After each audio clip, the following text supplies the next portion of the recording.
सर्वप्रथम आगम ज्ञाता, आगम पुरुष, उपाध्याय प्रवर गुरुदेव श्री जितेंद्र मुनि जी महाराज साहब, गुरु भगवान एवं रत्नाधिक साधुविंद के चरणों में मेरा कोटि कोटि नमन। हम नित्य प्रति उपाध्याय प्रवर से आगम वासना का लाभ लेते चले आ रहे हैं और गुरुदेव हमारे ऊपर में इतनी कृपा कर रहे हैं कि आवश्यक सूत्र और दशय कालिक सूत्र की वाचना गुरुदेव ने हमें दी और अब उत्तराधीन आगम प्रारंभ हो चला के, तो आज उस वाणी को गुरुदेव हम तक पहुंचाएं। पहले कृतज्ञता के स्वर में हम सब गुरुदेव को वंदन नमस्कार करेंगे और आज प्रत्यक्ष रूप से वंदना का लाभ ले रही हैं उप परिवर्तनी संथारा साधिका गुरनी श्री स्वर्ण कांता जी महाराज साहब के साध्वी परिवार से साध्वी श्री सुव्रता जी महाराज साहब, साध्वी डॉक्टर श्री परवीन जी महाराज साहब एवं श्री हितांशी जी महाराज साहब, थाने 3, जिनका चतुर्मास राजपुरा पंजाब में गतिमान है। महासाध्वी श्री सुव्रता जी महाराज साहब आदि थाना।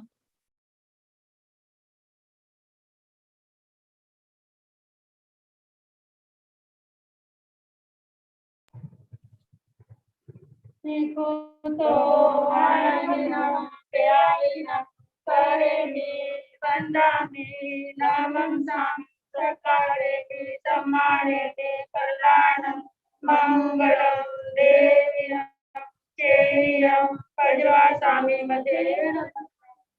सीखो तो आयना प्यायना करे में बंदा में नामं सामे सकारे समाने में कल्याण मंगलम देव्यं चेयं पजवासामि मते।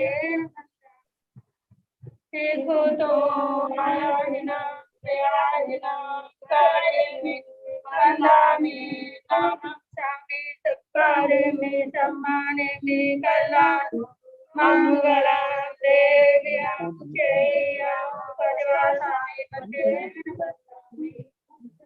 साता गुरुदेव।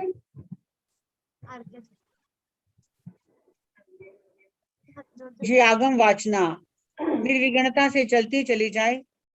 हम सब गुरुदेव के प्रति कृतज्ञता के स्वर में हर समय उनका गुणगान करते चले आ रहे हैं और उन्हीं की बदौलत आज हमें इस आगम वाचना में प्रवेश पाने का एक सौभाग्य मिला हुआ है। तो ये आगम वाचना निर्विघ्नता से चलती रहे, इसके लिए प्रतिदिन तपश्चर्या साधु और साध्वीन द्वारा की जा रही है और आज तपश्चर्या का लाभ ले रही हैं उप परिवर्तनी महासाध्वी श्री सुशील कुमारी बेबी जी महाराज साहब का शिष्य परिवार, महासाध्वी श्री वीर कांता जी महाराज साहब का शिष्य परिवार, साध्वी श्री प्राची जी महाराज साहब, वैरागन बहन सरस्वती, शिष्या श्री रिधिमा जी महाराज साहब, उत्तर भारत परिवर्तनी श्रमणी सूर्या डॉक्टर श्री सरिता जी महाराज साहब की सुशिष्या, दीप्त तपस्वनी महासाध्वी श्री शुभा यानी पिंकी जी महाराज साहब का उपवास चल रहा है। तो सभी तपश्चर्या करने वाली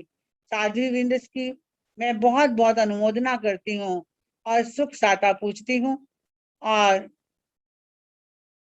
ये तपश्चर्या इसी तरह चलती रहे और सभी को सुख साता रहे, ऐसी हमारी मंगल कामना और मंगल भावना है। और इसी के साथ अब गुरुदेव से मैं अनुन्य विनय करूंगी, हे गुरुदेव, हे ज्ञान निधि, हमें ज्ञान का दान देने की कृपा करें। गुरुदेव आगम ज्ञाता उपाध्याय प्रवर श्री जितेंद्र मुनि जी महाराज साहब। नमो अरिहंताण, नमो सिद्धाण, नमो आर्याण, नमो ओवधायाण, नमो लोये समसावण, एसो पंच नमोकारो सावपावनासनो मंगलानंत संदेशे परमं हवै मंगलम। जिन शासन जिन वाणी सदा जयवंत हो, समसन सदा अविचल मंगल हो। मुक्ति को प्राप्त श्रमण भगवान महावीर स्वामी, उनकी परम पावन कल्याणी भागवती वाणी वाचक प्रमुख श्री इंद्र भौतिक गौतम आदि गंधर्व भगवान जुग प्रधानाचार्य परम पूज्य श्री सुधर्मा स्वामी जी महाराज, उनकी परम पावन पाठ परंपरा वर्तमान आचार्य ध्यान योगी परम पूज्य श्री शिव मुनि जी महाराज एवं गुरुजन सबके पावन कर्ण स्रोतों में मेरा अनंत अनंत बार वंदना नमस्कार।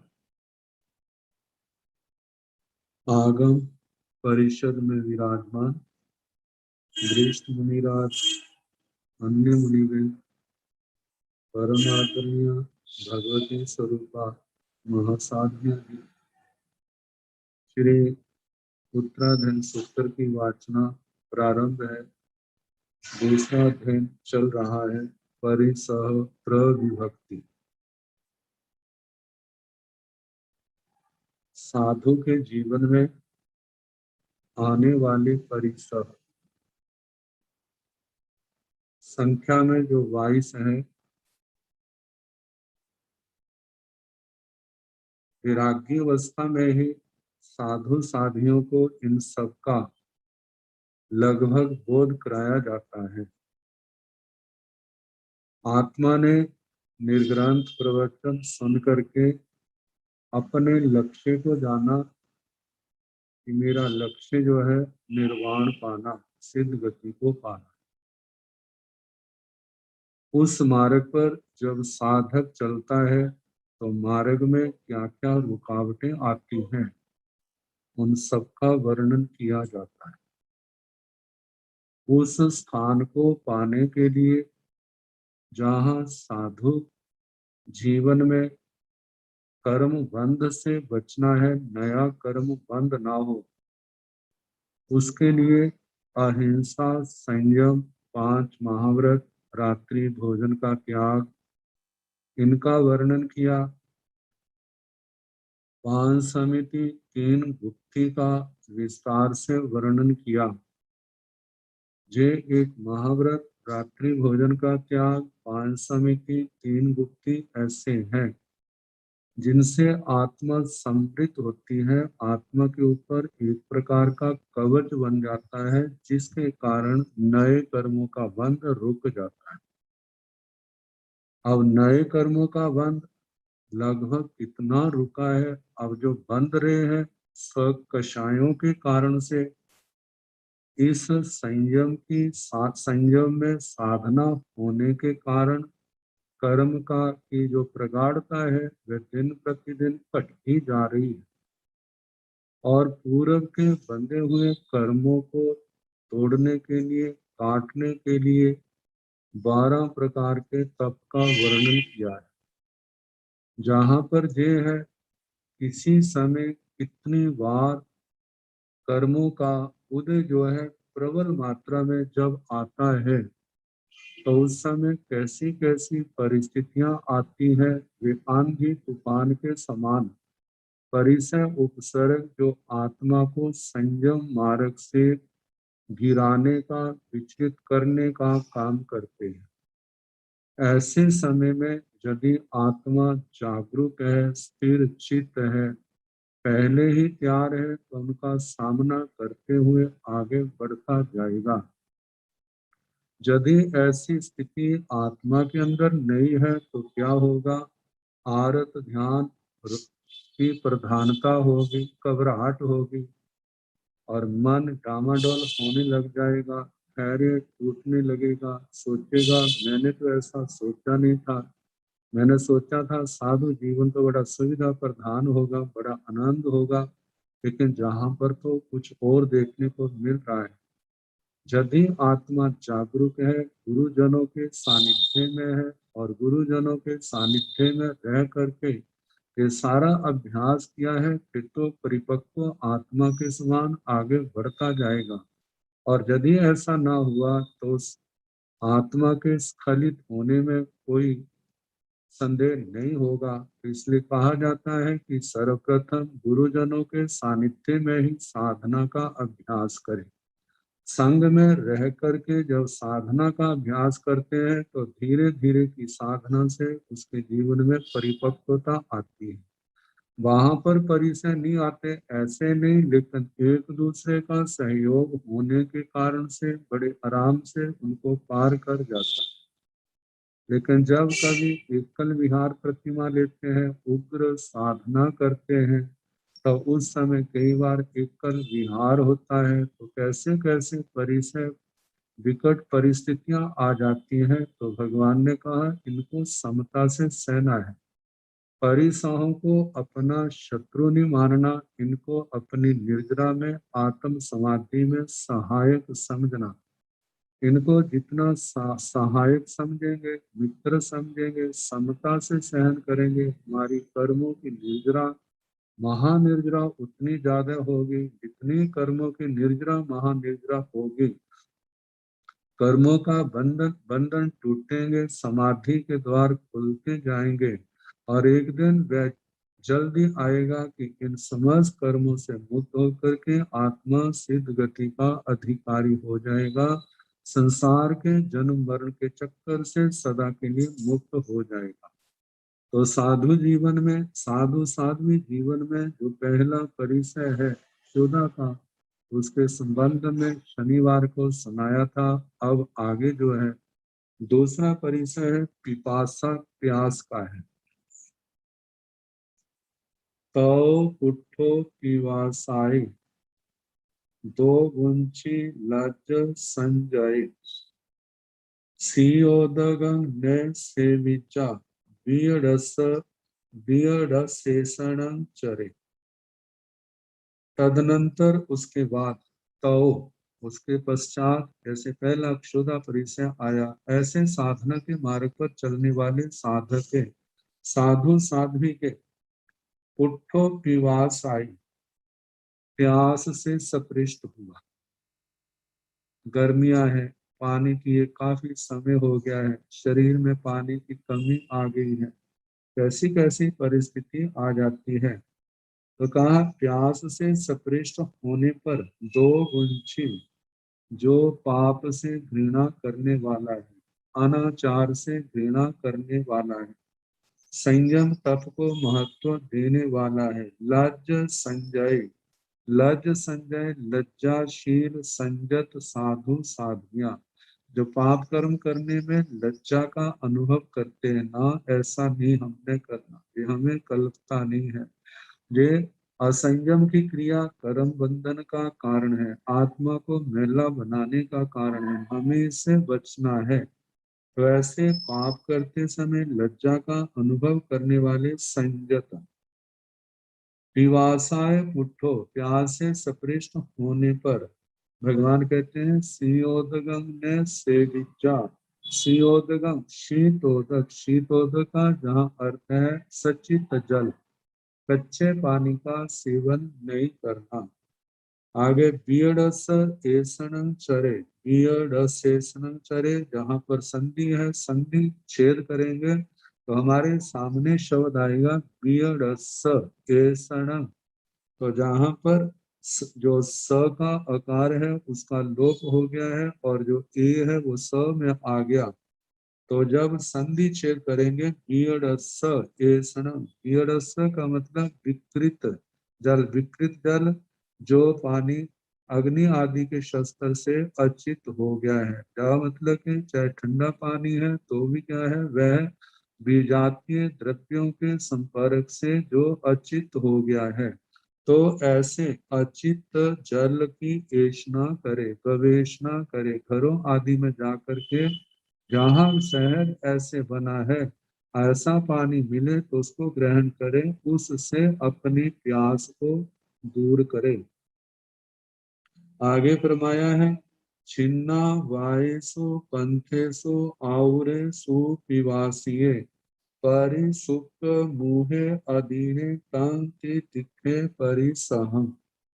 छिन्ना वायसु पंथेसु आउरे सुपिवासी, छिन्ना वायसु पंथेसु, कभी विहार आदि के समय जहाँ पर लोगों का आना जाना नहीं के बराबर है, नहीं होता है, साधु को निर्दोष पानी नहीं मिल रहा, तो ऐसे पंथेषु मार्गेषु पथिषु मार्गों में छिन्ना वायुषु जहाँ पर लोगों का आना जाना नहीं है, ऐसे निर्जन स्थान, ऐसे निर्जन रास्तों पर, मार्गों पर विचरण करते हुए साधु साध्वी को आउरे सुपिपासी आतुर प्यास लगी है। प्यास होने के कारण से आत्मा के अंदर आतुरता व्याकुलता आ गई है। व्याकुलता होने के कारण सुपिपासी है, मतलब कि तीव्र प्यास है। तीव्र प्यास के कारण से व्याकुलता हो रही है। परिसुख मुहे अधीने, कहते हैं ऐसे समय पर जब परिसुख मुहे, मुंह जो है सूख रहा है, गला सूख रहा है, तो ऐसे होने पर भी अधीने साधु साध्वी अपने मन में, अपनी आत्मा में किसी प्रकार की दीनता ना लाए, समता भाव बना के रखे। तंग की तिखे परिसह, तंग परिसह, उस परिसह को, उस प्यास के परिसह को तिखे समता भाव से सहन करे। सोचे कि जितनी मैं समता रखूंगा उतने मेरे कर्मों के बंधन टूटेंगे। ये भी हमारी एक तपस्या है, निर्जरा का कारण है। और जितना मेरी समता रहेगी, इसको सहन करूंगा, उतना मेरे को आत्म शुद्धि का लाभ होगा। तो ऐसे ऐसे विचार करके उस परिसह को समता से सहन करे। इसके बाद तीसरा परिसह शीत परिसह। चरंतम वीर्यं दूहं सीयं कोसाई के गया नाई वेलम मुनि गच्छे शोचानं जीर्ण शासनम। चरंतम वीर्यं दूहं, चरंतम संयम मार्ग में विचरण करने वाले साधु साध्वी को, जो कैसे हैं, वीरयम जो विरत है, 18 पापों से विरत है, भोग मार्ग से जो विरत है, दूहं जिन्होंने रुक्ष रुक्ष मार्ग को अपनाया है। रुक्ष मार्ग पहली बात कही, स्निग्ध भोजन आदि के त्यागी, जो स्निग्ध रसीले चिकने आदि भोजन का सेवन नहीं करते, जिसने भिगो आदि का त्याग किया हुआ है। दूसरा है अनासक्त, किसी के प्रति राग द्वेष की भावना नहीं, अनासक्ति की आराधना करने वाले ऐसे साधु साध्वियां सीयम कुसाई एविया सर्द शीत काल में, सर्दियों में कभी शीत का स्पर्श होता है तो नाई वेलम मुनि बच्चे सोचान जीर्ण शासन, जो मुनि है जिसने जिन शासन का श्रवण किया है, सोचान जीर्ण शासन, जिन शासन को सुन करके जिसने सुना है, वह नाई वेलम मुनि गच्छे, मुनि जो है बेला का अपने मर्यादा का अतिक्रमण ना करे। कहते हैं ऐसा काम ना करे जिसे शीत के प्रकार प्रभावित हो करके आरंभ समारंभ आदि के काम ना करे, पहली बात। दूसरी बात, अपने स्वाध्याय आदि का समय है उसका भी अतिक्रमण ना करे। अपनी दैनिक चर्या की जो क्रियाएं हैं सर्दी से घबरा करके उनका उल्लंघन ना करे। जिस क्रिया का जो समय है उसको उसी समय करे। आगे नामे निवारणं अति छवि ताणं ने विजयी अहं तो अग्नि सेवामी ये भिक्खु ने चिंताए।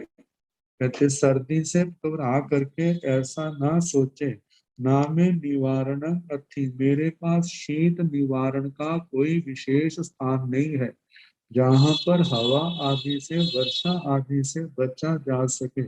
ऐसा मेरे पास निर्वात बिना मतलब जहाँ पर हवा आदि तेज हवाएं नहीं चलती, ऐसा हवाओं को रोकने वाला स्थान नहीं है। छवि ताणन ने विजय, मेरे पास शबी तरान मतलब सर्दी से बचने के लिए गर्म कपड़ा, जब कपड़ा विशेष मेरे पास नहीं है।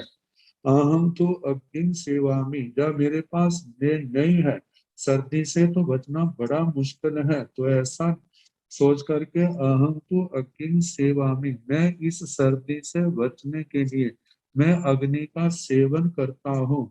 कि भिक्षु ने चिंताए, कहा है कि भिक्षु जो है ऐसा चिंतन ना करे, अग्नि सेवन आदि के मन में भाव ना लाए, उस सर्दी को समता से सहन करने का प्रयास करे। शीत परिसय के बाद अब चौथा परिसय जो है वह उष्ण परिसय है। उष्ण परियावेण परिदाहेन तच्चिये हिंसो व परियावेण सायंगो परिदेवय। उष्ण परियावेण कहते हैं उष्ण मतलब उष्ण, गर्मी के परिताप से, जलन से, परिदाहेन तच्चिये, जब सर्द गर्मी ज्यादा होती है तो शरीर में जलन होने लग जाती है, तो उस जलन से तर्जित परिपीड़ित हुआ।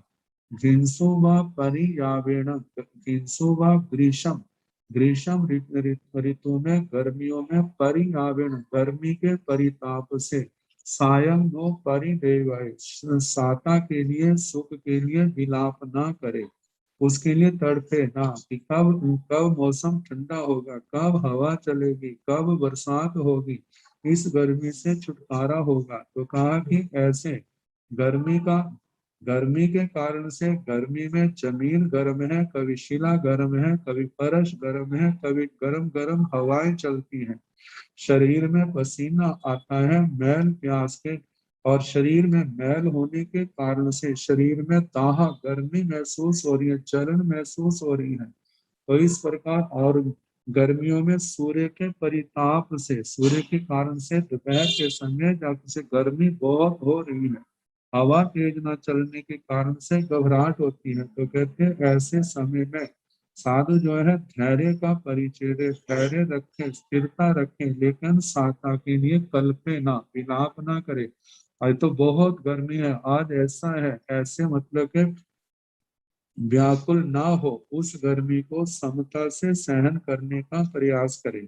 और ऐसे समय में पुराने संत तो कहते हैं कि देखो ये गर्मियां, इस आत्मा ने पराधीन अवस्था में ऐसी गर्मियों के कितने दुख भोगे हैं, उस समय इस आत्मा को कौन साता पूछने वाला था। नर गति में, त्रयंच गति में, या कितनी बार मजबूरियों में ये सब सहने पड़ते हैं, लेकिन हमारे को जो निर्ग्रंथ जीवन, साधु साध्वी का जीवन मिला है, गुरुजनों ने समता का पाठ पढ़ाया है, त्याग विराग के कितने प्रसंग सुनाए हैं, सोचिए जी हमारे प्रैक्टिकल का आचरण में लाने का समय है। तो ऐसे समय उस गर्मी को शांति से, समता से सहने का प्रयास करे, उस समय व्याकुलता अपने अंदर ना आने दे। सोचे जे भी जैसे सर्दी सहना गर्मी का निर्जरा का कारण है, ऐसे गर्मी को सहना भी क्या है, महानिर्जरा का कारण है। आगे बताया है पुनः ही तत्ते में हावि सिनाण नोवि पत्थाय कायं नो परिसिंचेजा न विये जाय अपय पुनः ही तत्ते में हावि मेधावी मुनि। साधु साधवियों पुनः भी तत्ते, पूर्ण तत्ते उष्णा भी तप्त, ग्रीष्म से संतप्त हुआ, गर्मी के कारण से, गर्मी बहुत लग रही है उसके कारण से, नोवी पत्थर गर्मी, स्नान नोवी पत्थर स्नान की प्रार्थना ना करे, स्नान की चाहना ना करे, मैं स्नान करूं। कहते हैं कायम नो परिसिंचेना, अपने शरीर को भी गीला ना करे, पानी आदि के, ठंडे पानी आदि के छींटे देने, शरीर को ऐसा भी ना करे। न दिए जाय अपयम, अपने आप को पंखे आदि से भी हवा ना करे, उस गर्मी के परिसर को समता से सहने का अभ्यास करे, प्रयास करे। तो इस प्रकार चौथे परिसर, उष्ण परिसर का वर्णन हुआ।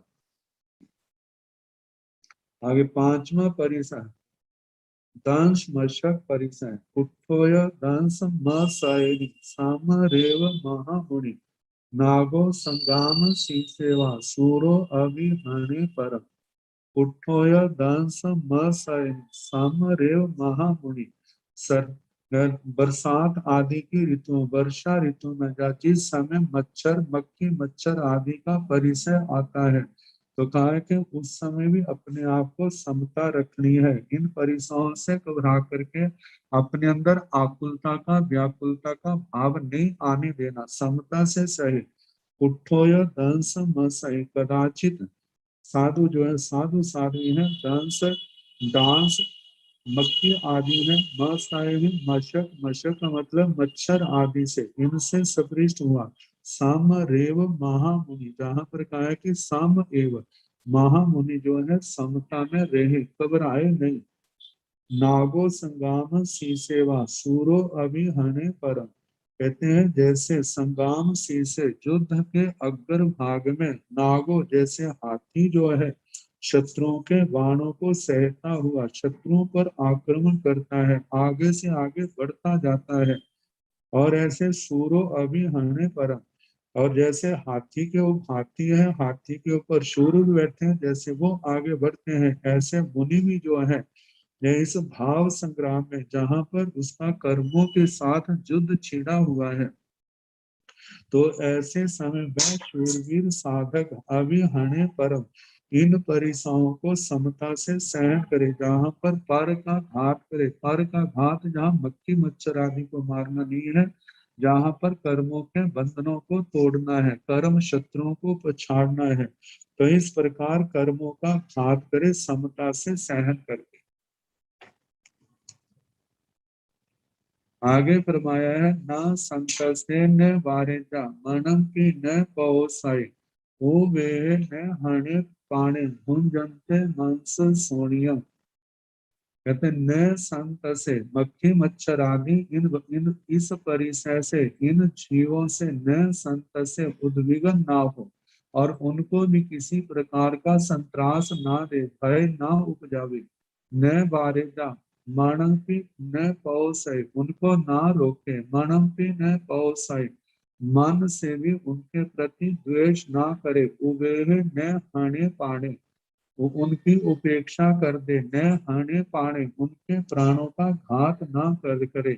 भुंजनते मांस सोनिया, अपने शरीर का मांस और शोणित यदि वो खा रही है तो उसकी उपेक्षा करते उन प्राणियों का घात ना करे। ये उत्सर्ग मार्ग है, लेकिन जहां ये नहीं सहा जाता तो उस समय कहा जाता है यत्ना से उनका निवारण कर देते हैं, जैसे पास में पुण्य पड़ी है कपड़े से आराम से, जिससे उस जीव का घात ना हो। सहना जो है महान निर्जना का कारण है, लेकिन जो नहीं सह सकता है तो उसको यत्ना पूर्वक इनका परिहार करना, लेकिन किसी अपनी आत्मा को कलुषित नहीं होने देना, आत्मा में निर्लापन ना आए। तो इस प्रकार जहाँ पर साधु साधु जो है डांस मच्छर के मक्खी मच्छर आदि के परिसर को सहन करे। पूर्वज आचार्यों ने तो जहाँ तक कहा है, कहते ये तो डांस मच्छर के हैं, लेकिन उपलक्षण से जू है, लीक है, खटमल है, पिस्सू है, मक्खी है, छोटी मक्खी है, कीट चींटी बिच्छू आदि है, इनका भी ग्रहण करना चाहिए। तो लेकिन यह है कि समता से रखे, समता भाव बनाए रखे, और यदि जहाँ पर इसका सहन नहीं कर सकता है तो अपनी यत्ना से इसका निवारण करे, ताकि हमारी अयत्ना से उनका घात ना हो। तो इस प्रकार ये डांस मच्छर परिसर का वर्णन हुआ। आगे जो है अचेल परिसर, परि जुन्नेहि बच्चेहि को खामी की अचेलाई, अदुबा सचेलाय होकम ई भिक्खु ने चिंताई। परि जुन्नेहि भिक्खु ही, कहते हैं जब वस्त्र अत्यंत परिचीर्ण हो गए तो ऐसा ना सोचे हो खामी थी अचेल है, मैं अचेलक हो जाऊंगा, अरे मेरे पास वस्त्र नहीं है, बिना वस्त्रों के मेरी क्या स्थिति होगी। अधुमा सचेलाय होकर, अथवा मेरे जीर्ण वस्त्रों को देख करके मेरे को कोई दूसरे वस्त्र दे देगा, उससे मैं सचेलक हो जाऊंगा। ये भिक्षु ने चिंताए, भिक्षु जो है ऐसा चिंतन ना करे, अपने मन में दीनता के और हर्ष के भाव ना आने दे। क्या विचार करे, ए गया अचेलाए होई सचेले जावी ए गया, एयं धम्म हियं नच्चा नानी नो परि देवय। कहते हैं कभी साधु साधु जो है अचेलक होता है, कभी सचेलक होता है, लेकिन ये दोनों सचेलक अचेलक अवस्थाएं जो है ये क्या है, धर्म की आराधना की अवस्थाएं हैं। एयं धम्म हियं नच्चा, इस सब को धर्म के लिए हितकारी जान करके नानी नो परिदेवय, ज्ञानवान मुनि जो है बस्तर के मिलने पर खिन्न ना हो, व्याकुल ना हो। तो इस प्रकार अचेलक परिसह का वर्णन हुआ। आगे 7वां परिसह है अरति परिसह। कामानुगामं रियंत अणगारं अकिंचनं अरयि अनुपविशे तं तितिक्षे परिसं। अरति परिसह, अरति परिसह जब कभी धर्म आराधना करते समय या कोई और परिसर आते कर आया है तो संयम में अरति भाव पैदा हो जाता है। अरति भाव मतलब उदासी होती है। धर्म आराधना तप आदि में स्वाध्याय में उत्साह नहीं होता। तो ये जो अरति भाव है इसके संबंध में कहा है कि इसको जीतना है, क्योंकि कर्मों की परिस्थितियां सदा एक जैसी नहीं रहती। तो जब ऐसी अवस्था जो आती है वह अरति मोहिनी कर्म के कारण से आती है, लेकिन इसका सामना करना है। तो बताया जा रहा है कामानुगामं रियंतं अणगारं अकिंचनं अरयि अनुपविशेतं तितिक्षे परिसं। कामानुगामं रियंतं, ग्रामानुग्राम विहार करते हुए साधु साधियों के अणगारम अकिंचन, जो अणगार है जो अकिंचन है, कोई भी इनके पास परिग्रह आदि नहीं है। अरयि अनुपविशे, यदि आत्मा में संयम के प्रति, तप के प्रति, धर्म ध्यान के प्रति अरति भाव पैदा हो, उदासी आए, तं तितिक्षे परिसह, उस परिसह को समता भाव से सहन करे। और आई पिट्ठो पिच्चा, मीराए आए रखिए, धम्मा रामे निरारंभे ओव संख्ये मुनि चरे। और आई पिट्ठो पिच्चा, आरती को पीठ पीछे मतलब पछाड़ करके, पीछे एक और करके, वीर आए जो वीरत है मतलब भोग मार्ग से वीरत है, पापों से वीरत है, ऐसे वीरत संयमी आत्मा आए रखिए। आत्म रक्षित, जिसने संयम और आत्मा, आत्मा से आत्मा है रक्षित जिसकी, वह है आत्म रक्षित। जिसकी आत्मा संयम और तप से रक्षित है, रखी हुई है मतलब संभाला हुआ है, ऐसा आत्म रक्षित साधक जो है, जो भोगों से विरत है। धम्मा रामे निरारंभे, धर्म रूपी आराम में, धर्म रूपी बाग में। कहते निरारंभ है, वो धर्म रूपी बाग कैसा है, जहाँ पर किसी प्रकार का आरंभ समारंभ आदि पाप कर्म नहीं है। ऐसे ऐसे धर्म रूपी बाग में उब संत प्रशांत चित्त जो मुनि है, मुनि चरे, मुनि जो है चरे, अपनी धर्म क्रियाएं आदि जो भी है उन सब का, उन अनुष्ठानों का आचरण करे। स्वाध्याय के समय स्वाध्याय करे, ध्यान के समय ध्यान करे, गोचरी का समय है तो गोचरी है, प्रतिक्रमण का समय है तो प्रतिक्रमण है, जो जो भी जिस क्रिया का जो समय बताया गया है उसके अनुसार उत्साह भाव के साथ उन क्रियाओं का अनुष्ठान करे। क्योंकि अरति से अपने आप को प्रभावित नहीं करना, संयम तप की क्रियाओं के द्वारा जहाँ नए कर्म, आने वाले कर्मों को रोकना है, वहाँ पुराने कर्मों को, पूर्व के बंधे हुए कर्मों को तोड़ना है। तो अरति भाव इस प्रकार अपने उस उदासी के, अरति के भाव को दूर करे और ऐसा विचार करे कि हे आत्मा, कितने सौभाग्य से तेरे को ये मनुष्य जन्म मिला, और मनुष्य जन्म के साथ गीतराग वाणी जिन प्रवचन सुनने को मिला, जिसमें आत्मा परमात्मा जीव अजीव पुण्य पाप संसार मोक्ष इन सब भावों को जानने का अवसर मिला, और उसके साथ तेरे को साधु जीवन मिला, साधु जीवन में संयम सबकी आराधना कर रहे हैं। कहते हैं ये चीजें हर किसी को सुलभ नहीं है, बड़े जहाँ मनुष्य जन्म पुण्य कर्म के कारण से मिलता है, ऐसे साधु जीवन जो है वो क्षोभम के प्रभाव से मिलता है। ये जीवन हमारे को मिला है सौभाग्य, अब हमने इसको सफल बनाना है। संयम, संयम के प्रति संयम का आराधन, तप की आराधना हमारे कर्मों के बंधनों को तोड़ने वाली है। यदि हम इसके प्रति उदास हो गए उदास होकर पीछे हटते हैं, अपनी धर्म क्रियाओं को समय पर नहीं करते हैं, तो ये प्रमाद भाव हमारे को आगे से बढ़ने से रोकता है। हमें इस अरथी के वशीभूत नहीं होना, इस अरथी भाव को तोड़ना है। वो कैसे टूटेगी? जो हमारे उत्साह से समय समय पर इस क्रिया का जो समय है उसको उसी समय करते रहना है, पीछे नहीं हटना, आगे बढ़ना, ऐसे अपने आप को समझाए और महापुरुषों की जीवन गाथा को अपने ध्यान में लगाए लाए कि किन्होंने कैसे कैसे संयम तप की आराधना की, कैसे उनके जीवन में परिचय आए, उत्सर्गों को उपसर्ग आए, कैसे उन्होंने समता से सहन किया। उन सबको अपने सामने रख करके अपनी आत्मा को घरों में स्थिर करे और आगे बढ़ाने का प्रयास करे। जब इस प्रयास में सफलता ही साधु जीवन की सफलता है, इस विषय जन्म की सफलता है। तो इस प्रकार इन परिसाओं को सहते हुए साधना के क्षेत्र में आगे बढ़े। आगे 7 परिसय, 8वां परिसय है स्त्री परिसय।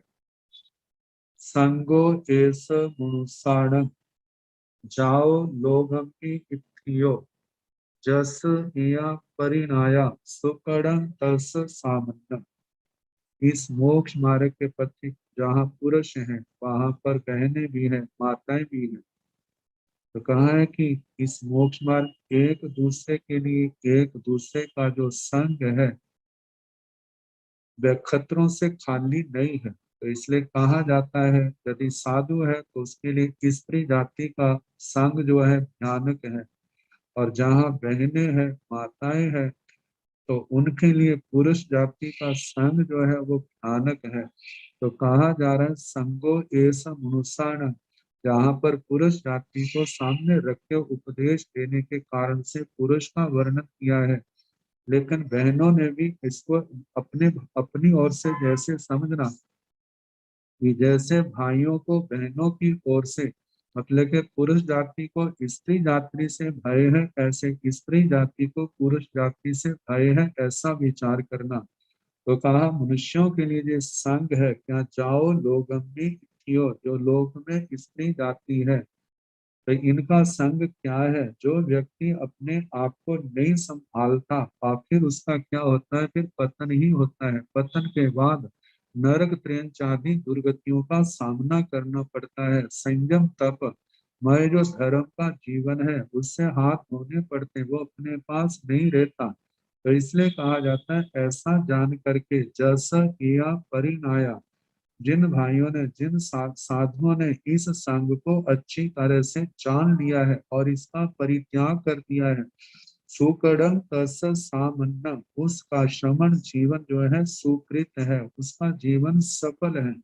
ऐसे जैसे साधुओं का कहा, ऐसे साधुओं का भी आगे बताया है कि ये संग एक दूसरे के लिए कैसा है।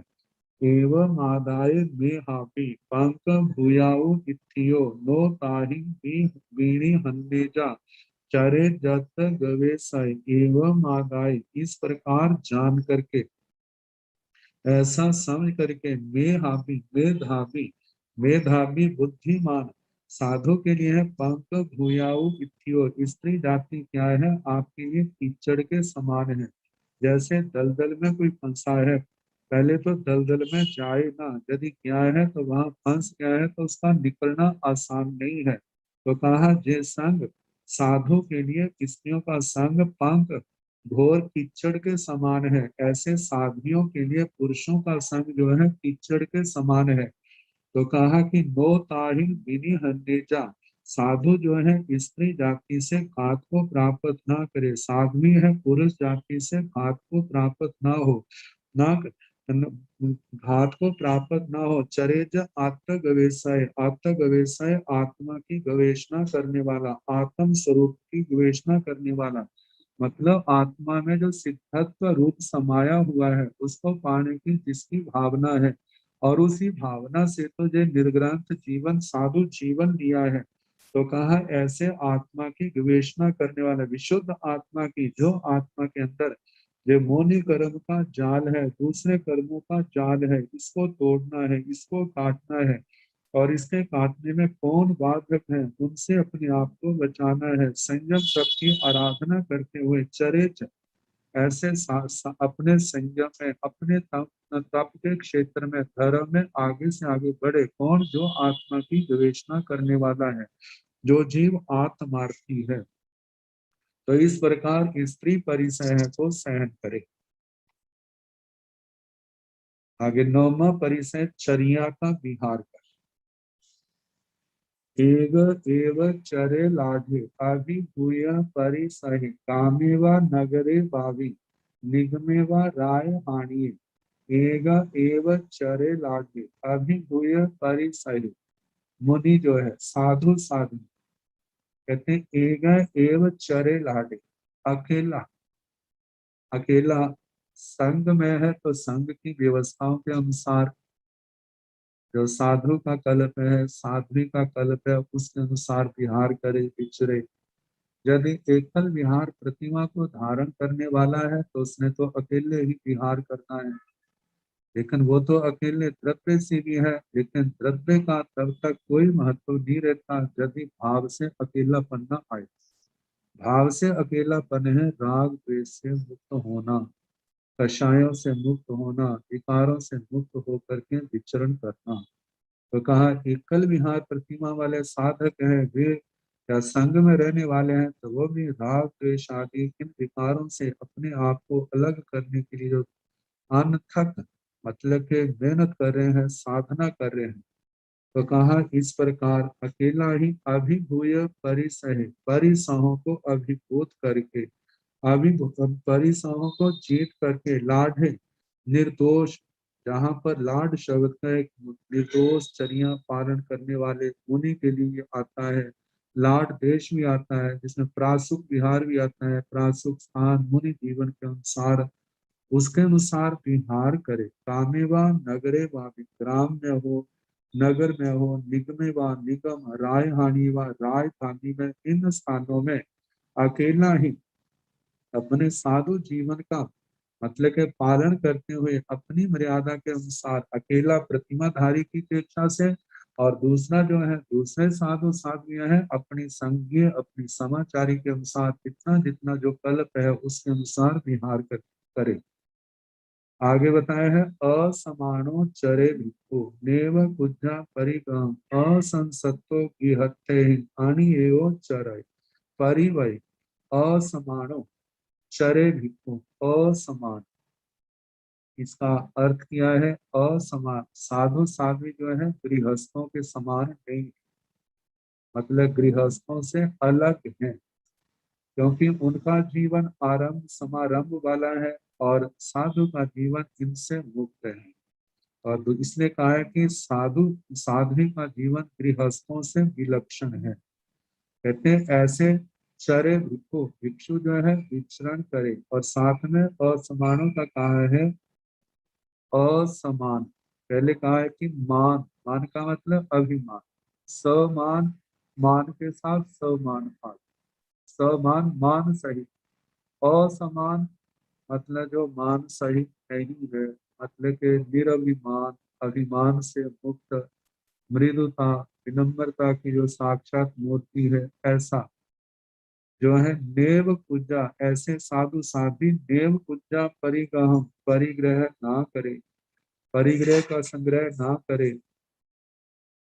आसक्ति मूर्छा किसी भी पदार्थ के प्रति ना करे। उसका जो लक्ष्य है निर्वाण को लिया है, तो उसके लिए कितनी उत्तम श्रेष्ठ साधना की जरूरत है। उसके लिए तो अनासक्त जीवन, इसका अभ्यास करना है।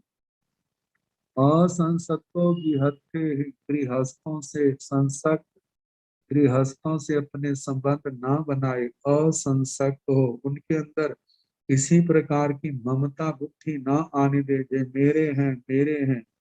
तो इस प्रकार उनसे असंसक्त, क्योंकि जितना इनसे परिचय बढ़ाएगा उसके ज्ञान में, उसके स्वाध्याय में, उसके तप में, उसके ध्यान में, उतने ज्यादा विघ्न आएंगे। जब विघ्न आएंगे तो अपने लक्ष्य को पाने में उतना ही विलंब होगा। तो इसलिए कहा जाता है कि गृहस्थों से परिचय, जो परिचय है उससे अपने आप को बचाए। अनियो परिवय, जो परिचय है कहा जाता है आते हैं केवल धर्म ध्यान, ज्ञान ध्यान सीखो, नियम व्रत पालो, इतना है, इससे ज्यादा अपने आप को न आगे बढ़ाए। अनिएव परिवय, अनिएव का मतलब अनिकेत, निकेत कहते हैं घर, अनिकेत जो घर के बंधनों से मुक्त है, ऐसा रहता हुआ परिवय अपने मोक्ष मार्ग में अपने संयम तप में परिभ्रमण करे, संयम तप में विचरे, संयम तप की आराधना करे। अब इसके आगे निषद्या परिसर, सोसाणे सुन्न गारेवा रुख मूलेव एगौ अकुकुओ निसी एचा नाय वितासाय परम। निषद्या परिसर, जिस स्थान पर साधु साधियां रुके हैं, तो जहाँ पर जो स्थान बताए हैं ये तो जिन कल्प की अपेक्षा से है, क्योंकि दूसरे साधु तो जैसे कि सुसाणे शमशान भूमि, सुन्न गारे शून्य शून्य गार, सुन्ना कर जहाँ कोई भी नहीं रहता है, एकांत में है। आगे रुख मूलेगा, वृक्ष के मूल में, एक गौ अकेकाकी मुनि जो है, अकुकुओ किसी प्रकार की कुछ से चेष्टा चेष्टा ना करे, मतलब किसी प्रकार की चंचलता ना अपने अंदर आने दे। नीसी एजा वहां बैठे, नाय वितासय परम किसी प्राणी को वित्रास ना दे, त्रास ना दे, भय ना दे, डराए ना। तो जो जिन कल्पी की अपेक्षा से, लेकिन जो दूसरे साधु साधवियां हैं, संघीय व्यवस्था में रहने वाले पवित्र कल्प वाले हैं, तो वो भी अपने मर्यादा के अनुसार जिस स्थान पर रहे हैं, और वो स्थान कैसा हो सकता है, अच्छा भी हो सकता है, नहीं भी अच्छा हो सकता, तो कहा ऐसे स्थान पर रहते हुए किसी प्रकार का परिसय उपसर्ग आती आता है तो उनको समता से सहन करना, जो उस स्थान से संबंधित है। तो कहा है कि सुसाणे शमशान भूमि में, और दूसरा है सुन्न गारेवा शून्य कर में, रुख मूले व एगौ किसी वृक्ष के मूल में, एगौ अकेला, अकेले का जहाँ पर लिया है राग द्वेष से रहित। वह देखा जाए राग द्वेष से रहित तो अरिहंत परमात्मा है, 10वें गुण स्थान से ऊपर है। हमारी तो अभी स्थिति ऐसी स्थिति से तो बहुत दूर है, लेकिन फिर भी कहा है कि राग द्वेष वो पूर्ण शांत या क्षय नहीं है, लेकिन वो उग्र नहीं होने चाहिए। राग द्वेष हल्के, इनको हल्के करना है, पतले बनाना है। तो कहा ऐसे, मतलब कि एकाकी ऐसे मुनि जो है अकुकुअ निषेधा किसी प्रकार की चंचलता ना दिखाए, हाथ पैर आदि से कुछ भी चेष्टाएं ना करे, तो इस प्रकार शांत भाव से बैठे, और बैठ करके वहां पर किसी प्राणी को त्रास ना दे। और बैठना क्या है, जो भी अपनी साधु जीवन से संबंधित क्रियाएं हैं, धर्म क्रियाएं हैं, प्रतिलेपना आदि है, स्वाध्याय है, ज्ञान है, और भी जो अपने क्रियाएं हैं उनको करे। नाय विकासाय परम ऐसा कार्य ना करे जिससे दूसरे प्राणी जो है भयभीत हो, दूसरे प्राणी परेशान हो। तथ से चिट्ठ मानस उग सका भी धाराए शंका घियो ने गच्छे जा उत्थिता अन्न मासन।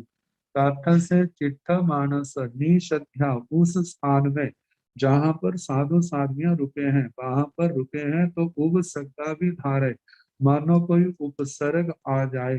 तो कहाँ है, शंका भियो ने गच्छे जा दे, तो जिन कल्प की अपेक्षा से एकल विहार प्रतिमा धारी साधु की अपेक्षा से है, यदि वहां पर कोई व्यंतर आदि का कोई ऐसा उपसर्ग आता है, तो शंका से डर डर करके उठी का अन्न वासना उठ करके किसी दूसरे पास ना जाए। ये तो उनकी अपेक्षा से है, लेकिन सभी कल्पी हैं जिनके पास इतनी क्षमता नहीं है, तो उनके लिए तो संघीय व्यवस्था के अनुसार यही निर्देश है, यदि ऐसा स्थान हो तो उस स्थान को वर्ज दिया जाए। लेकिन कई बार ऐसा होता है कि मानो और कोई स्थान मिला नहीं है और वहां पर रुकना पड़ा है, तो वहां पर तो साधु साध्वी को धैर्य धारण करना ही होगा, उसका सामना करना होगा। तो सामना करने का तरीका तो यही है, अपने आप को स्वाध्याय में लगाए, अपने आप को जप में लगाए, अपने आप को ध्यान में लगाए, उससे घबराए नहीं, सोचिए देखना अपने मेरे को अपनी साधना करनी है, आता है कोई बात नहीं, क्या होगा, आखिर शरीर छोड़ना होगा, ये तो कभी ना कभी जाएगा ही। तो ऐसे अपने आप को समझाए और धैर्य पूर्वक अपनी साधना में लीन रहे। तो इस प्रकार निषद्या परिसय। 11वां परिसय शय्या परिसय। उच्चा बयाही सेजाही तवसे भिक्खु थामगम नाई वेला विहन्ने जा पाव दिट्ठी विहन्नाई थामवम भिक्खु तवसे भिक्खु थामवम। थामवम आत्म बल का धनी, सामर्थ्य से संपन्न, तपस्वी तपस्या तपस्वी नाना प्रकार की तपस्याएं करने वाले, भिक्षु भिक्षु भिक्षु भिक्षुनियां साधु साधनियां, उच्चा बयाही सेजाही ऊंच नीच शैयाएं।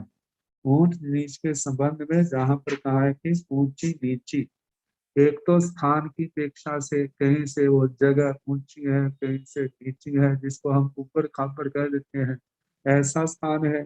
दूसरा बताया है कि शीत आर्त वर्षा आदि के निवारक गुणों के कारण, सहृदय सेवा भावी शय्यात्र के कारण उच्च, मतलब के जहाँ पर सर्दी सर्दी नहीं लगती, सर्दी का अभाव है या गर्मी नहीं लगती है, और जहाँ पर वर्षा आदि से भी बचाव है, और जिसने स्थान दिया है वो शय्यात्र भी बहुत अच्छा है, तो ऐसी शैया को ऊंची शैया कहा। और जहां पर ऐसी बात ना हो, मतलब कि सर्दियों में सर्दी बहुत लगती है, गर्मियों में गर्मी बहुत लगती है, वर्षा आदि से भी कोई पूरा बचाव नहीं है, और जो शय्यात्र है वो भी अनुकूल नहीं है, कठोर स्वभाव का होने के कारण से, तो उस स्थान को नीचा कहा। तो कहा ऐसा ऊंचा नीचा, कहीं कोई स्थान सुखद है, कोई स्थान सुखद नहीं है, तो ऐसे स्थान हो। तो कहा कि ऐसी कोई अवस्थाएं आए, ऊंची नीची शैया, अनुकूल या प्रतिकूल शैया मिले, तो उस समय है कि नाई वेला विहन्ने जा, अपनी वेला का अपने समय का जो है अतिक्रमण ना करे। मतलब कि जो शास्त्र स्वाध्याय आदि क्रियाएं हैं, जो अपनी धर्म क्रियाएं है, उस वेला का अतिक्रमण ना करे, अपने संयम मर्यादा का अतिक्रमण ना करे। लेकिन पाप दृष्टि भी हटाई, पाप दृष्टि, जिसकी दृष्टि में पाप बसा है, जिसके अंदर अभी समता नहीं आई है, जिसके अंदर इतना धैर्य विवेक नहीं आया है, और जो जीव भारी कर्मी है, वो ऐसी ऊंची नीची अनुकूल प्रतिकूल शैयाओं से प्रभावित हो जाता है, होने के कारण से वो कषायों के आवेश में भी आ जाता है। जब आ जाएगा तो क्या होगा, कर्म बंधन ही होगा।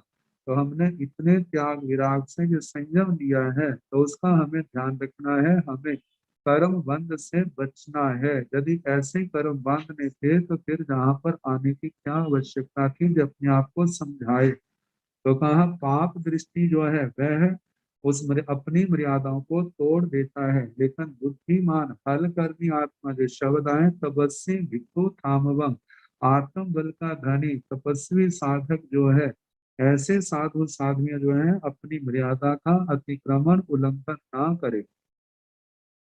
पाई ऋकुव स्वयं लद्धु कल्याणम अदुव पावगम ही वेग रायम परिसई एवं तत्ता ही जासई। पाई ऋकुव स्वयं प्रतिरिक्त उपाश्रय, मतलब कि एकांत शांत स्थान ऐसा है जहाँ पर अतिरिक्त का है कि जहाँ पर साधु है तो स्त्री पशु नपुंसक से रहित, यदि साध्वी है तो पुरुष नपुंसक पशु आदि से रहित स्थान ऐसा मिला लद्धुम प्राप्त करके। कैसा है, कल्याणं अदुव पावगम, कल्याणं को सुविधा वाला भी हो सकता है, बहुत अच्छा भी हो सकता है, अदु पावगम और सुविधाओं से रहित भी हो सकता है। सुविधाओं से रहित है, अपने लिए साताकारी नहीं है, तो ऐसा स्थान मिल जाए तो कहा जाता है कि जो सुविधा प्रधान है उसके प्रति आसक्ति ना करे, और जो सुविधाओं से हीन है उसके प्रति वहां पर द्वेष घृणा ना करे। कैसा स्थान मिला है, कैसे हम रहेंगे। तो कहा क्या सोचे कि मेघ रायन करी साई, अरे एक दिन एक रात ही तो रहना है, कल जहाँ से चले जाना है, ये अपना कौन सा, हमने तो अपना सब कुछ छोड़ दिया है, इसलिए हमें जो अच्छा है उसके प्रति कोई आसक्ति लगाव का भाव नहीं रखना। वहां पर अनुमोदना आने के आज मैं कितना भाग्यशाली हूँ, कितना अच्छा स्थान मिला है। यदि अच्छा स्थान मिला है, कैसा मेरा पाप का उदय है, मेरे को अच्छा स्थान नहीं मिला, कहते ऐसे भाव नहीं आने देने। एवं तथा ही दासाएं, वहां पर उसको सहन करे। अनुकूल है तो उसके प्रति राग नहीं करना, प्रतिकूल है तो उसके प्रति द्वेष घृणा नहीं करना, लेकिन अपना जो अपनी मर्यादाएं जो है अपनी साधना करे। स्थान वहां रुकना है हमें, अपनी जो दैनिक चर्या है, स्वाध्याय है, ध्यान है, संयम है, तप है, जप है, जो भी है जो अपनी क्रियाएं करे, क्योंकि उनसे हमारी क्या होगी, उनसे हमारी महानिर्जरा होगी। स्थान अनुकूल प्रतिकूल है, इसमें राग द्वेष के अंदर आएंगे तो हमारे कर्मों का बंधन होगा। कहा कि यदि हमारी साधना ठीक है तो स्थान शुभ नहीं है तो निर्जरा हमारी वहां पर भी हो रही है, और स्थान अच्छा है वहां पर हमारी साधना अच्छी है तो वहां पर भी निर्जरा हो रही है। लेकिन हमें स्थान के वशीभूत हो करके वहां पर हमें राग द्वेष के अंदर आकर के कर्मों का बंधन नहीं करना। कहते हैं स्थान अनुकूल नहीं है, वहां पर भी समता भाव से हम अपने परिणामों को अच्छा रखते हैं, अपने ध्यान में अपने स्वाध्याय में लगाए रखते हैं, तो कितनी उस समता भाव से कर्मों की निर्जरा होगी। तो कहा इस प्रकार शैया परिसय को शांति से समाधि से सहन करने का प्रयास करे। अब इसके आगे आक्रोश परिसय, साधु साधुयां विचरते हैं तो कितनी बार ऐसे अनारे लोग जिनको धर्म का बोध नहीं है या झूठे मिथ्या आग्रहों से ग्रसित हैं, साधु साधुओं के प्रति विपरीत व्यवहार करे, गाली गलौज करे, तो उस समय अपनी समता को खोना नहीं, अपने समाधि भाव को बनाए रखना और उसको शांति से सहन करना। तो बताया है अकोसेज परो भिक्खु न तेसिंग पड़ी संजले, सरिसो होई बालान तम्हा भिक्खु ने संजले। कहते हैं कोई ऐसे विहार करते हुए गोचरी को जाते हुए अकोस से जब परो भिक्खु, परो का मतलब कोई दूसरा व्यक्ति, आकोस से जब उसको कोसता है, अपशब्द कहता है, गाली देता है भिक्खु भिक्षु को, साधु साध्वी को, मैं तेसिंग पड़ी संजले, उनके प्रति क्रोध ना करे। सरिसो होई बालान तम्हा भिक्खु ने संजले, कहते उसने क्रोध किया वो बाल बना, अज्ञानी बना। और यदि साधु भी इतना पढ़ लिख करके समझ करके इतना धर्म शास्त्रों को पढ़ सुन करके गुरुओं की संगति में रह करके वो भी ऐसे गुस्से का जवाब गुस्से में देता है, तो उनके उन दोनों में अंतर क्या हुआ। तो कहा ऐसा जलने वाला, उनके प्रति क्रोध करने वाला, सरिसो होई बालान, उन बालों के समान, अज्ञानियों के सदृश ही समान ही हो जाता है। तम्हा भिक्खु ने संजले, इसलिए क्रोध का परिणाम अच्छा नहीं है।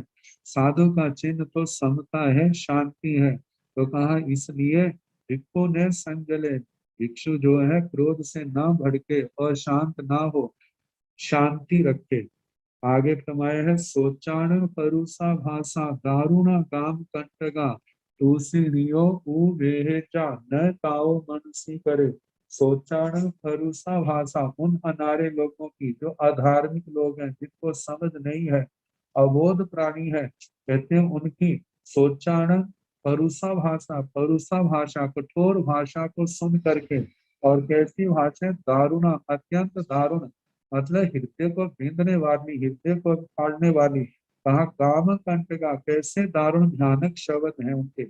गाम कटका, कंटका जैसे गामों के कांटे तीखे होते हैं, ऐसे उनकी जबान भी क्या है, तिखी है, रुखी है। तो कहा तुलसी नियो कुबे जा, उस समय साधक क्या सोचे, तूषणीय, तूषणीक मतलब मौन रह करके उनकी उपेक्षा कर दे।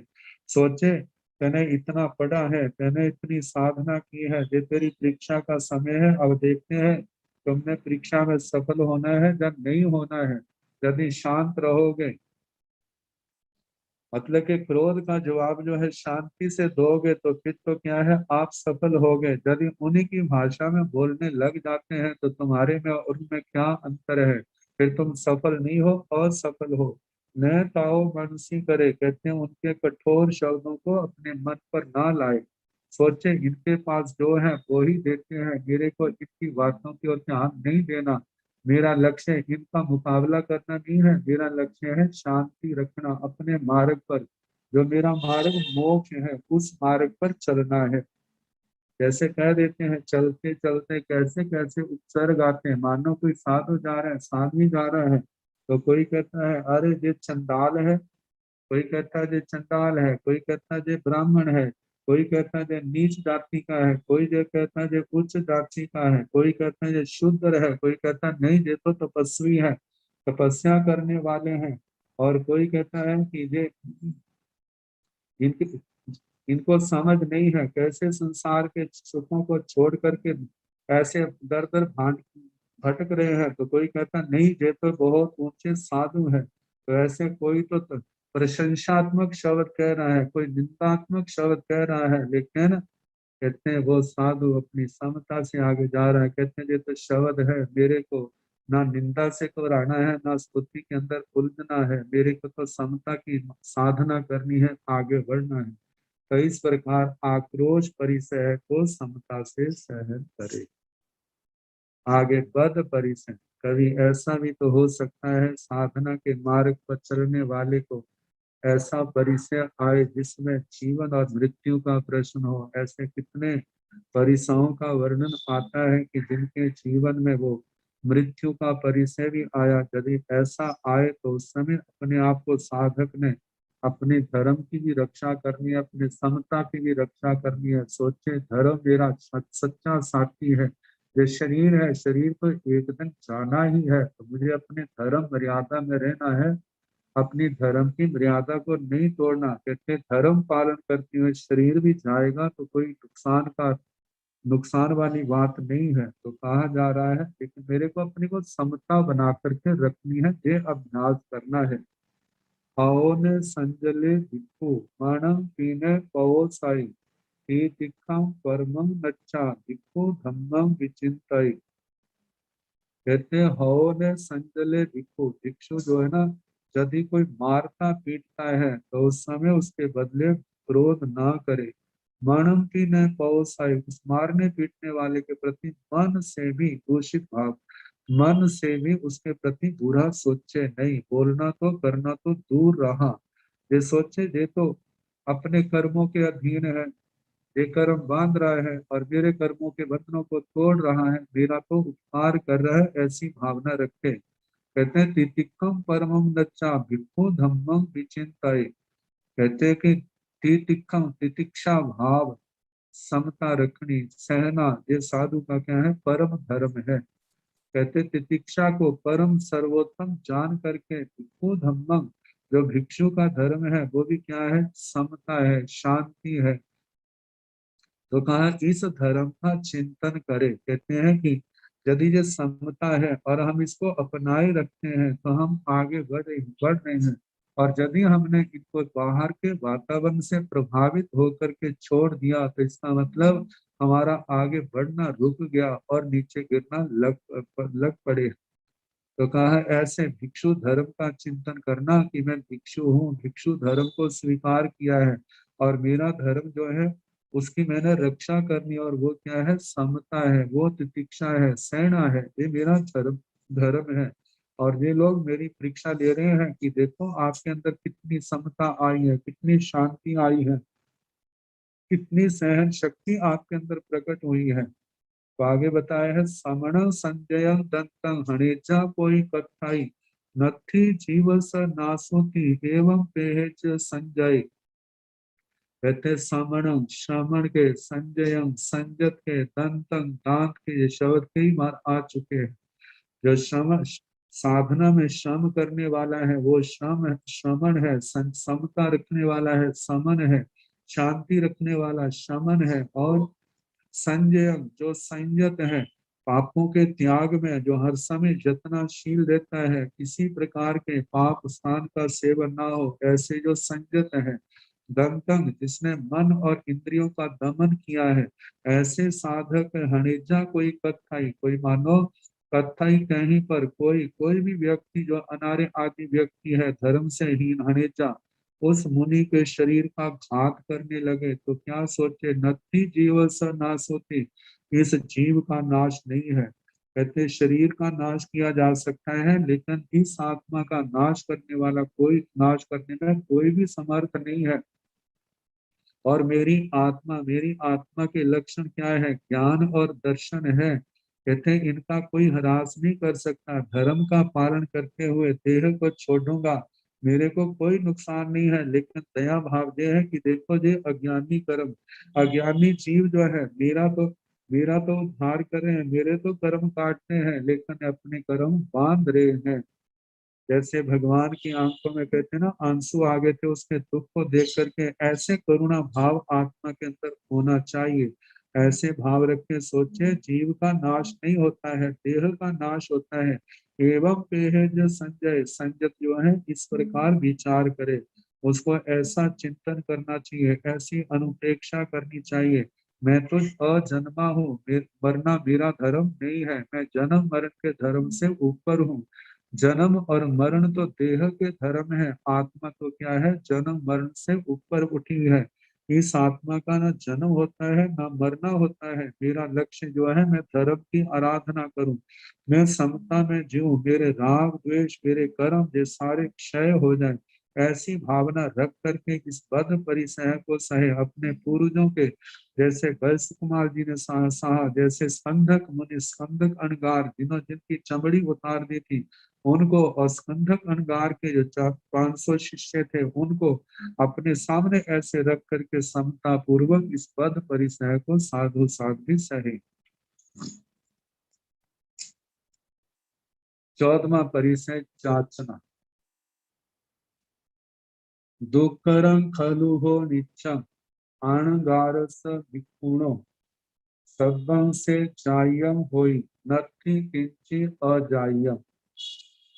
कहते हैं दुःखरं खलु हो नित्यं, भो अरे संबोधन अर्थ में अहो, अणगारस भिक्षुणो, अणगार भिक्षु के, दुष्करम नित्यं सदा, जे व्रत बड़ा दुष्कर है, कौन सा सत्संग से जाइया होई। भिक्षु के पास जो कुछ भी है, छोटी से लेकर बड़ी चीज तक, एक एक चीज सारी क्या है से उस भिक्षु के जायम हो, जाचित है, सब गृहस्थों से मांगी हुई है, उसकी अपनी कोई वस्तु नहीं है। नत्थि किंची अजायम, कुछ भी अजाचित नहीं है जो दूसरों से मांगा हुआ ना हो। कहते ये मांगना जो है बड़ा दुष्कर व्रत है। गोय रग पवित्र स पानी नो सूप साराई, सेय अगार वासुति एक कोने चिंताई। कहते गोचरागर में गोचरी को जो गृहस्थों के घर में प्रवेश किया है, पानी नो सूप साराई, कहते जांचना के लिए हाथ को आगे पसारना ये आसान नहीं है।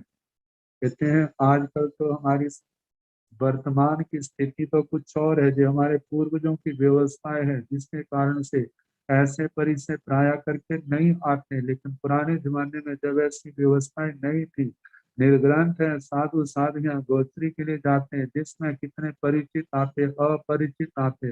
अपरिचित के घरों में जब जाया जाता तो वहां पर जब गोत्री की जांचना की जाती तो उन लोगों के क्या क्या भाव होते, उन सब का सामना साधु साध्वी को करना पड़ता था। तो कहा जाता है कि ऐसे गोचरी को गए हुए साधु साध्वी को भोजन आदि मांगने के लिए हाथ पसारना ये आसान नहीं है। सेयो अगार वासु थी, इस याचना के परिचय से घबरा करके कोई ये सोचे अरे ऐसे मांगने की अपेक्षा से तो घर में ही रहना अच्छा है, कम से कम मांगना तो नहीं पड़ता। ये तो मांगना हमारे लिए मरने से ही बदतर है। लेकिन उस समय ये विचारे, ये जो जांचना है ये क्या है, मर्यादाहीन नहीं है, हमारी मर्यादाओं के अंदर है। यदि उस मर्यादा के अंदर नियम समाचारी के अनुसार वो गोचरी मिलती है तो लेते हैं, नहीं मिलती है तो उनको ना कर देते हैं कि हमें ऐसा नहीं कल्पता। और इस वृत्ति को अपनाने वाले छोटे छोटे लोगों ने भी अपनाया है। इस मार्ग पर तीर्थंकर भगवंतों ने स्वयं इसे अपनाया है। जब उनको भोजन की जरूरत पड़ती थी वो भी भिक्षा वृत्ति करते थे। चक्रवर्ती सम्राट जो है जब साधु जीवन ले लेते हैं तो वो भी अपनी गोचरी के लिए स्वयं जाते हैं। बलदेव बलभद्र आदि जो है जब वो दीक्षा लेते हैं, राजे महाराजे रानियां महारानियां जिन्होंने कभी किसी से ऐसे मांगा नहीं था, लेकिन वो भी इस देह को चलाने के लिए, निर्दोष संयम की आराधना के लिए इस भिक्षावृत्ति का पालन करते हैं। तो कहा जे भिक्षावृत्ति स्वयं तप है, लाभ अलाभ दोनों में सम रहना। यदि मिल गया तो ठीक है, हमारी और साधना चलेगी, नहीं मिला है तो चलो आज हमारा उपवास हो गया। ऐसे समता से अपने भावों को बना करके रखें। तो कहा कभी भी इस याचना परिसय से घबरा करके ऐसा ना सोचें, ऐसे मांगने की अपेक्षा से तो गृहवास ही अच्छा है, कल्याणकारी है।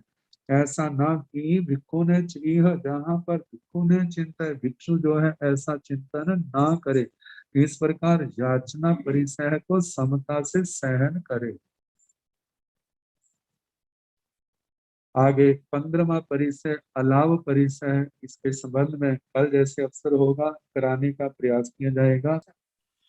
नमो अरिहंताण, नमो सिद्धाण, नमो आज्ञान, नमो वैधायान, संसाहुण पंच नमो तारो सब पावकनाशनो मंगलानंत संवेदन परमंगलम चतारि हस्तांगलं सिद्धांगलं साहुमंगलम केवले पुनतो धम्मो मंगलम चतारि लोकतमारि हंसा लोकतमा सिद्धा लोकतमा साहु लोकतमा केवले पुनतो धम्मो लोकतमो चतारि शरणं पवज्जामि हरिहस्ते शरणं पवज्जामि सिद्धे शरणं पवज्जामि साहुं शरणं पवज्जामि केवले पुनतं धम्मं शरणं